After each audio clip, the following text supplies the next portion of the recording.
आणि कीर्तनावर प्रेम करा, कथेवर प्रेम करा. मला आज तुकाराम बीजेच्या निमित्ताने एक मागणी करायची आहे. तुम्हाला नाही करायची आहे, सोशल मीडियाच्या माध्यमातून सगळ्यांना करायची आहे. बऱ्याच ठिकाणी आमच्या नावापुढे लोक कीर्तन केसरी, भागवताचार्य, रामायणाचार्य अशी शब्द टाकतात. माझी विनंती आहे, एक तर पदवी देऊच नका. माझी अपेक्षा आहे, मला कीर्तन केसरी म्हणू नका, मला कीर्तन प्रेमी म्हणा.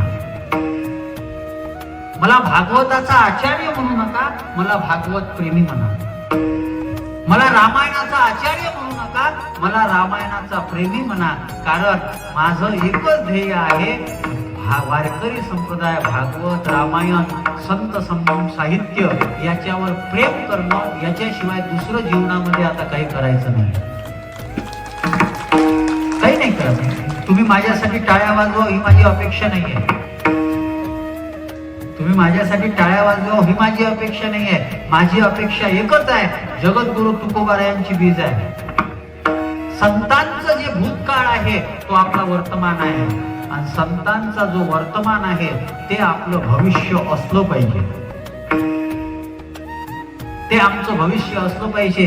जसं तुकोबाराय म्हणतात, शेवटचा दिवस गोड व्हावा. माझी तुकोबारायाकडे प्रार्थना आहे, तुकोबाराय जेव्हा आमचा शरीराचा शेवटचा दिवस येईल ना, या तोंडामध्ये रामकृष्ण हरी हे भजन असलं पाहिजे, आणि ज्ञानोबाराया, तुकोबाराया या दोन संतांची आठवण असली पाहिजे. आमचा शेवटचा दिवस गोड व्हावा. याच्याकरता परमार्थ आहे, आणि हे वारकरी जीवन आहे.